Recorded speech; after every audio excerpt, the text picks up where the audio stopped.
Thank you and welcome to the show this morning. The topic this morning is the Federal Republic of Nigeria at 50. And of course, we're indicating that this is the 51st celebration of the Federal Republic of Nigeria. And we're also fortunate to have with us the ambassador to the United States from Nigeria, Dr. Adefuye. And of course, Dr. Adefuye will give us some information in reference to his background, his education, and some of his experiences during this first segment.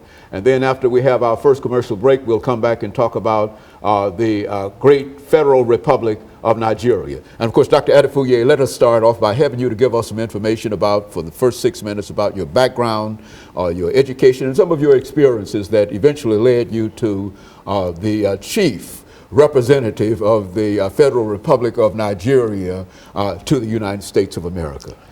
Well, thank you very much for having me. And let me say how pleased I am to be here, to be in Nashville. It's been a very quite stimulating experience. And talking about myself is something one finds a bit hard to do because one was brought up as a Christian and one has to acquire those virtues, demonstrate those virtues of humility. But one has a lot of reason to be grateful to God. Mm-hmm. I often describe myself as an academic diplomat. Mm-hmm. My children met me as a university lecturer, and now they seen their dad transformed to becoming a diplomat. Mm-hmm. I started life as an academic. I haven't gone to the University of Ibadan, I own Harvard. Mm-hmm. I got a BA degree in history, mm-hmm. and I went on to Uganda and also to the UK to do a PhD on aspects of colonial history of Uganda, which is the way the British related to the Ugandan people. And finishing that, I came back to the University of Lagos and worked as a lecturer and climbed all the steps from lecturer 2 to lecturer 1 to senior lecturer to associate professor and then professor and head of department. All this was between 1973 to 1987. And then I became professor and head of history department. Then, because my area of interest, academic interest, was on diplomacy and international relations between Uganda and the British, and then I started to take interest in relations between Nigeria and many other countries, I was always commenting on diplomatic issues and international relations issues as they affect Nigeria. I think that was what made the federal government to decide to ask me to be part of a group of lecturers who are training new diplomats in areas of diplomatic history, international relations, international economics, inter-Africa relations. And I was part of those who are training newly recruited diplomats at a place we call the Foreign Service Academy in Lagos. I did that for 2 years, 1 year every 1 month every year for 2. And the third year, after finishing the third year, I was asked to kind of put in practice what I've been preaching, to become ambassador to, we call it High Commissioner, to Jamaica in the West Indies. But then we concurrent accreditation to Belize and Haiti. It was a very good experience because being in Jamaica and seeing people of African descent in the West Indies, I thought it was necessary to use my experience as a historian to reconnect them to their homeland. And that's what I did most of that time. And it was very, very good experience for 4 good years. I was very well received by people of Jamaica and I enjoyed it. I think the kind of quality performance I did there influenced the government to send me to the United Kingdom as Deputy High Commissioner in charge of Nigeria's relations with many countries, many international organizations, the UN, the Commonwealth, and the European Union. And I did that for about, for 2 years. And then, before then, I then applied to the Commonwealth. Commonwealth is a group of former British colonies who grouped themselves together to extend mutual cooperation to each other. First, I was Deputy Director of Strategic Planning, and then I was later on appointed head of the Africa program for the Commonwealth. I think I was in the Commonwealth for about a total of 12 years, and 6 of which I served as Special Advisor to the Secretary General and head of the Africa program. From then, I came to ECOWAS for 2 years, as ECOWAS is Nigeria's equivalent of your OAS here, and then it's a regional organization. From then, I served the 2 years as as advisor to the president on democracy and good governance. Very good. And of course, Dr. Adefuye, let's take this first commercial break, and then we'll get back and we'll pick up at that same point. Yeah. And we'll be back with our audience following this very, very short commercial break.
Thank you and welcome back to the second segment of the show for today.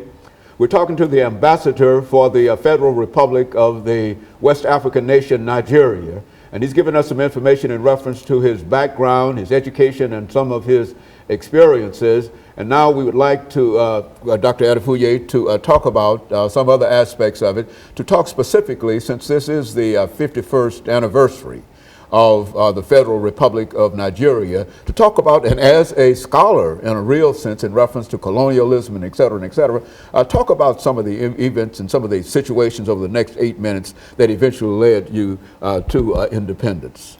Well, now, Nigeria was a British colony. We were colonized by the British through a series of wars and military action. Nigeria became the two sides of Nigeria, the Northern Protectorate and the Southern Protectorate, was amalgamated in 1914 to become the Protectorate of Nigeria. And then we had colonial rule, and you had the British conquered the country steadily, incrementally, and brought the whole country together under colonial rule. Colonial rule, as you all know, was a kind of carefully designed exploitation of the resources of the colonies to the advantage of metropolitan power. So colonial rule was such that it was for economic reasons. Tap our resources used to develop their country. And that's what happened with us. And we took part in the First World War, the Second World War on the part of the British. And after the Second World War in 1945, the doctrine of self-determination came up. And the people started agitating for independence. And the agitation for independence was led by Nigerians who had been abroad to study and who had been conversant with some of those principles. The Human Rights Declaration, the Human Rights Charter, and they began to question British rule over them, because based on the logic and principles they have learned while studying abroad. So you find the returnees, and most of them, most famous of them was Dr. Nnamdi Azikiwe, who was actually educated here, began to question British rule over Nigeria. And the agitation led on to series from many African countries asking for self-determination. More so as the UN, when it was conceived in when it came up in 1947, began to advocate for self-determination. So Nigerians also asked for self-determination. And so many African countries began to achieve independence. 1957, Ghana was the first one. And then in 1960, Nigeria ultimately attained independence from colonial rule. And the green, white, green flag of Nigeria was hoisted to replace the Union Jack. And then we became independent as a nation in 1960. So we became independent in 1960, and we operated a British system of government, Westminster model, parliamentary democracy. And we went through quite a lot in the country. We went through the first set of our first set of post-independent rulers merely stepped into the shoes of the British And even though they meant well, but the effects of the British system was still very much around. And so we had a lot of, the federal structure was not properly arranged. And so we had a foreign policy that, for instance, that spoke of non-alignment, but was really pro-Western. And then, of course, our first set of politicians saw themselves as succeeding imperialists. And so administration was done in the best interest of the people.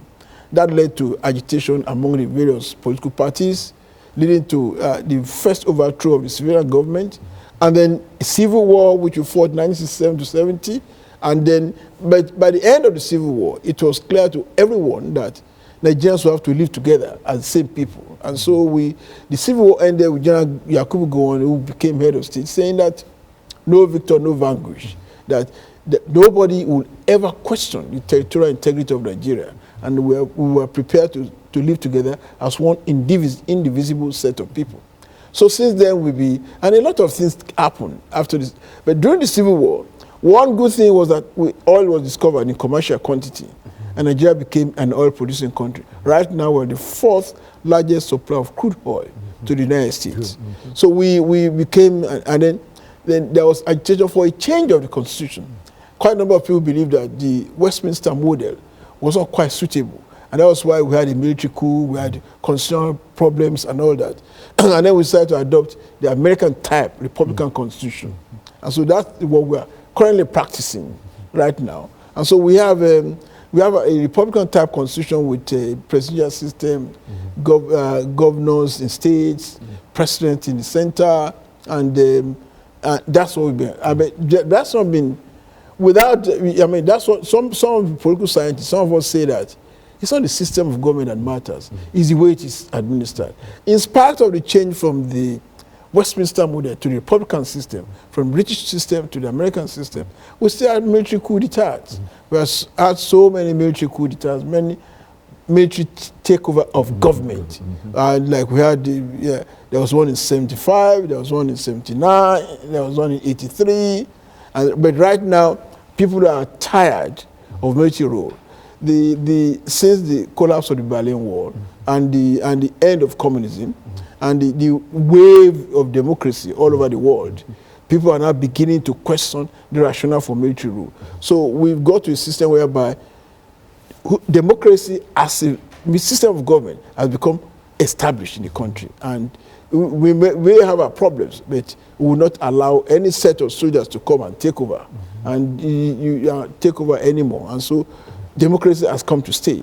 We are trying to perfect the American system to adopt it to our own peculiar situation and make good of it. And so we now have a Republican type constitution in Nigeria, and with bicameral legislature, the Senate, at the federal level, the Senate and the House of Representatives, Congress just as here, and we have a presidential system of government, a president and a vice president, and the governors in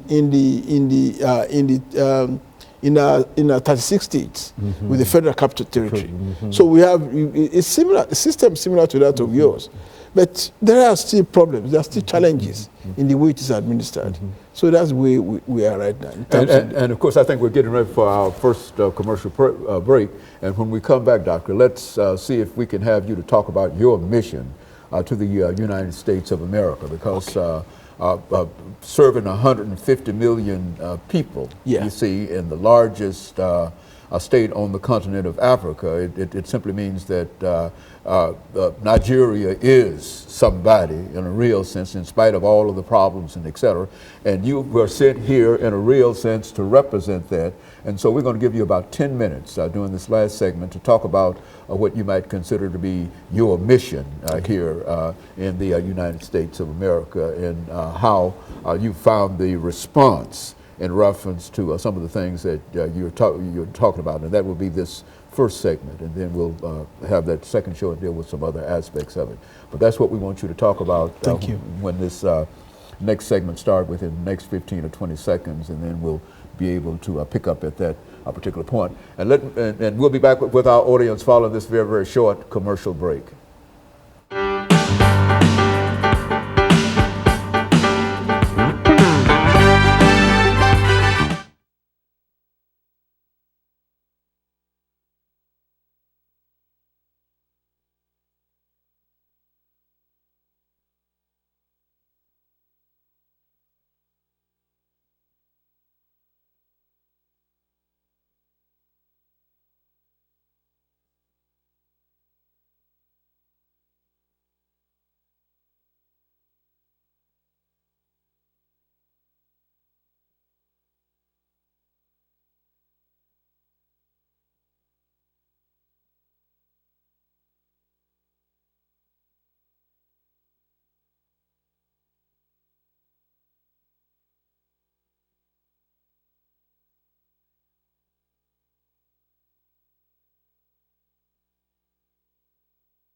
Thank you, and welcome back to the final segment of this section of the show for the morning. And we're talking about the Federal Republic of Nigeria, and this, of course, is part one of that report. And we have with us the ambassador from the state of Nigeria, who has given us some excellent information in reference to the country itself. And now what we'd like to do is to talk about his mission to the United States. And of course, Dr. Adefuye, let's see if we can have you to talk about your mission.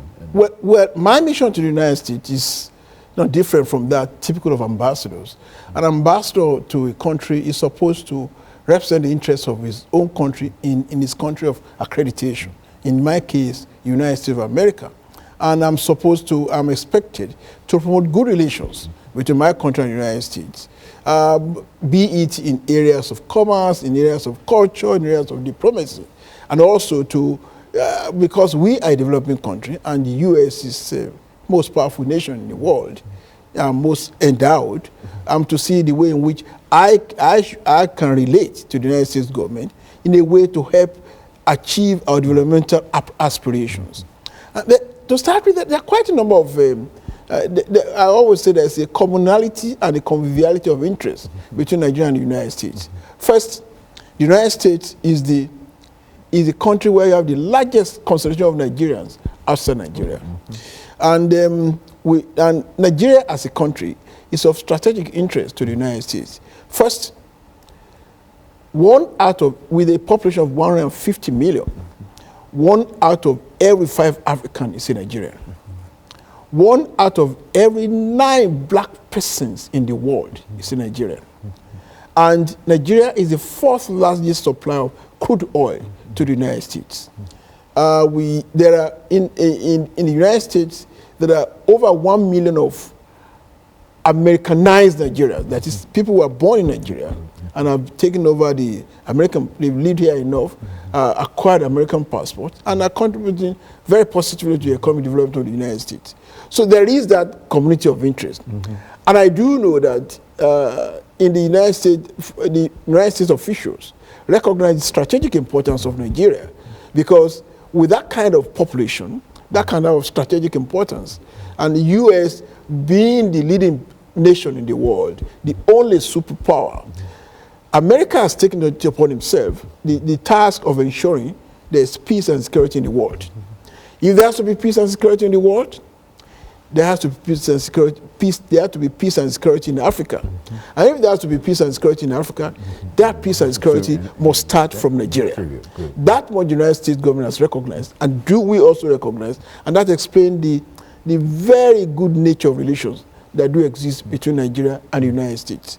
That was started since when I came, and before I came there were some problems, but now the United States government, with the advent of President Goodluck Jonathan, they know that Nigeria now has purposeful leadership, a leadership that is responsive and responsible, a leadership that is willing and able, a leadership that's prepared to tackle the fundamental problems of the country and create a Nigeria which will be of immense usefulness to the United States.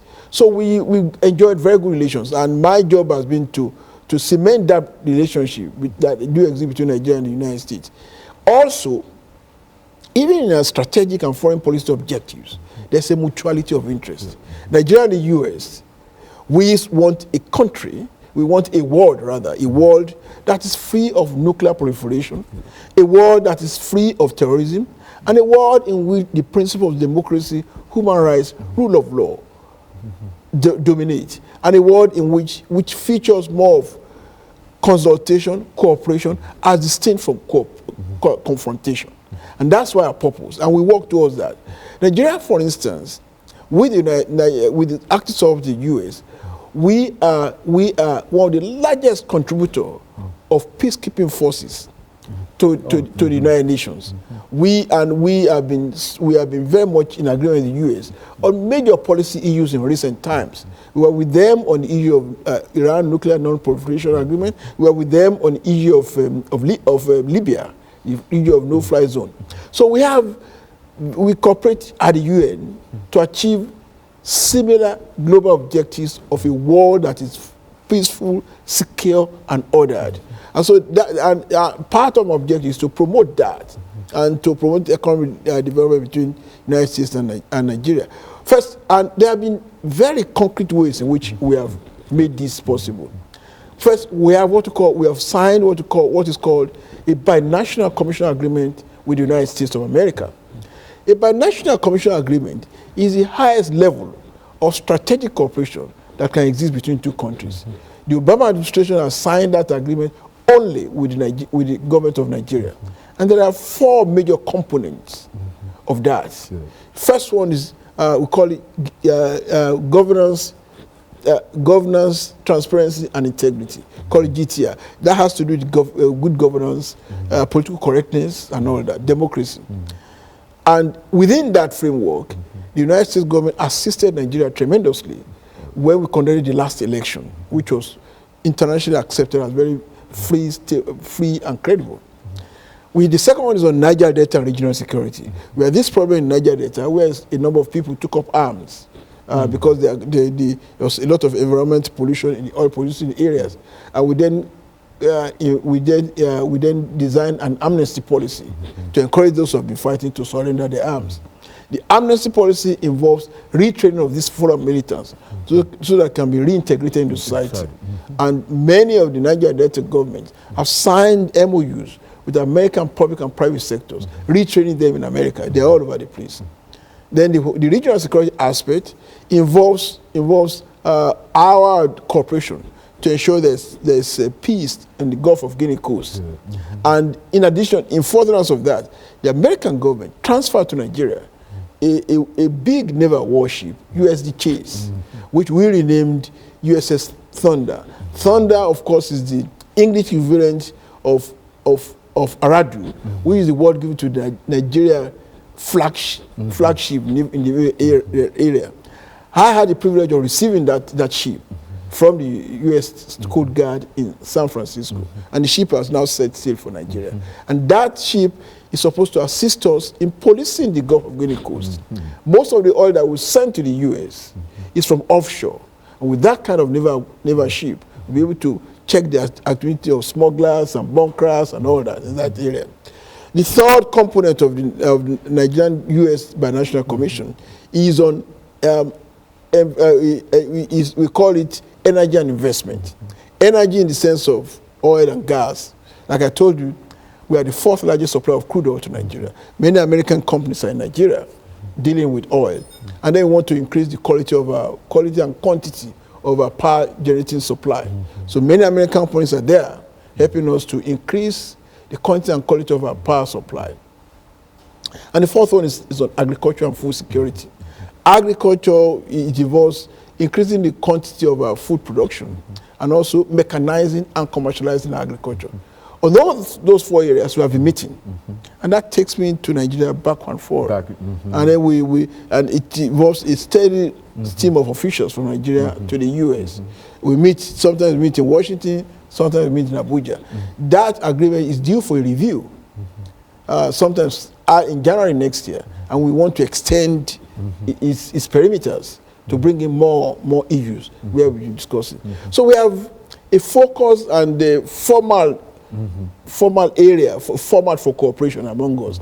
And those are the more major areas in which cooperate. And those 4 components contribute to the realization of our national developmental objectives. And the U.S. being there for us is quite a good thing. And my government is very grateful to the United States government for their cooperation to us. Very good. With us in that area. And of course, Dr. Adefuye, you know that this is the end of that first show that we're going to do here, and after which we'll come back and we'll talk about some other issues that we've already outlined for you. But we want to, for the benefit of our audience and for the benefit of those who will see this first show, we want to thank you for coming by and giving us that information. And then we'll come back again with another show. And of course, we'll be back with our audience following this very, very short commercial break.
Thank you and welcome to the show this morning.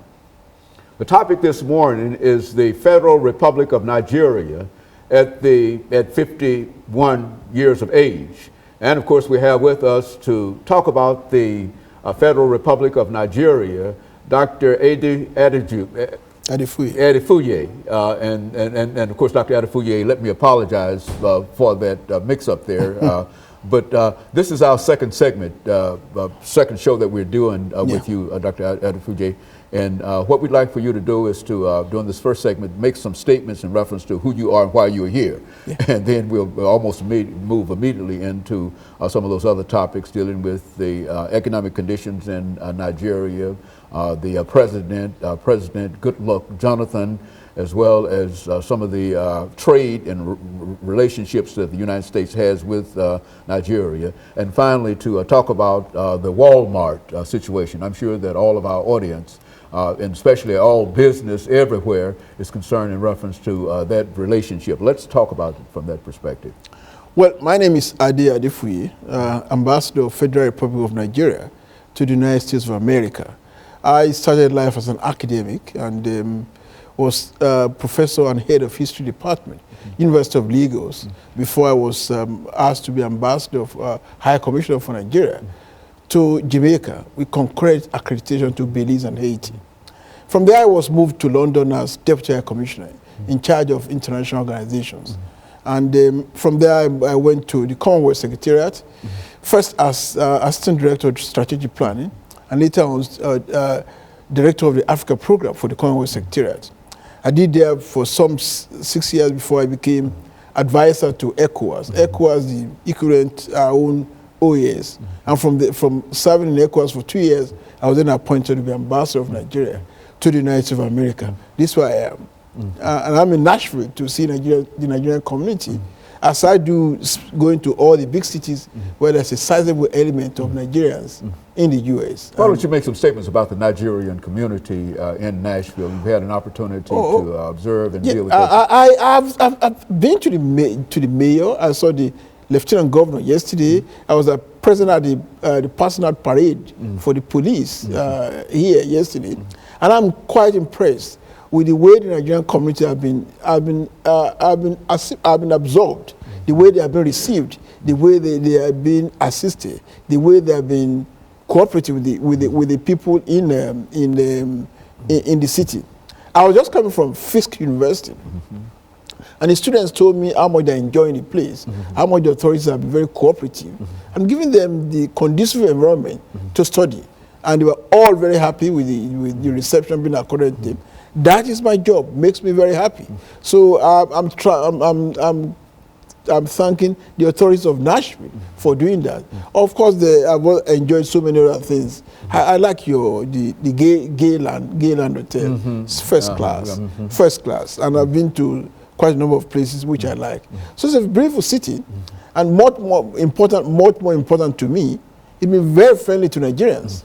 And Dr. Madu, the way it's been received everywhere, gives me joy. So I really enjoyed coming to Nashville. Of course, I'll be back again, if only to meet Gaylord. You know, one of the things about your nation is that people would like to know more about the president, of your president, and so why don't you give us some information in reference to your president and people that are important in terms of the government that you represent. See, we don't know that much about the presidency as well as other things in reference to Nigeria.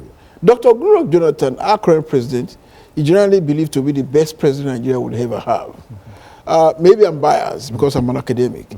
This guy has a PhD in biology, and by combination of circumstances and fate, he seems to have been the best groomed person to the president of Nigeria.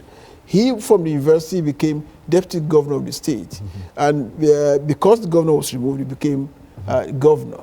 From governor, he was nominated to be vice president, and when the president died, he stepped into the shoes of the president.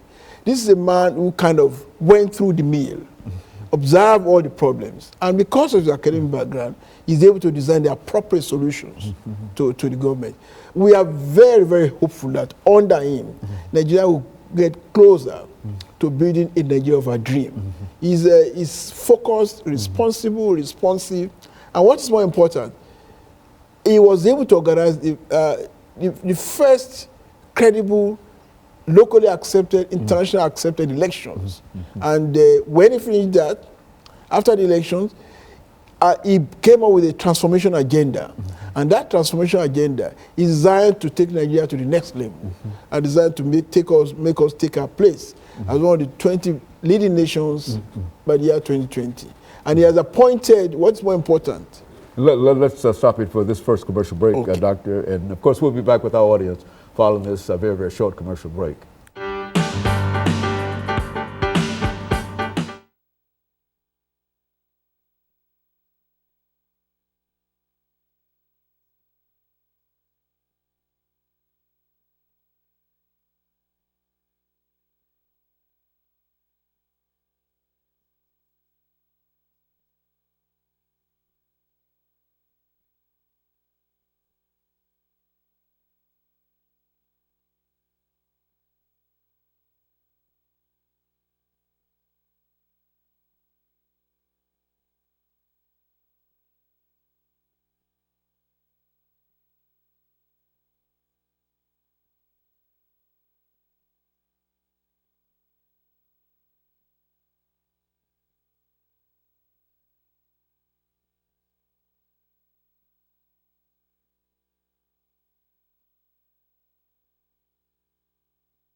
Thank you and welcome back to the second segment of the show for today.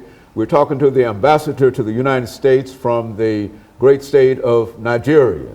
And of course, he's given us some information not only about himself, but also about Goodluck Jonathan, the president of Nigeria, as well as some of the challenges and some of the successes. And of course, Doctor, let's see if we can simply pick up where you left off, dealing with the president, and then to move into what you consider to be some of the challenges and the mission that deals with your mission, economic challenges, trade, and et cetera.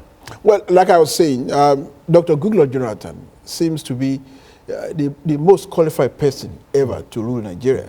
He's an academic, he has a PhD in biology, and having, through circumstance and fate, has served in government positions that seem to have prepared him adequately for this job.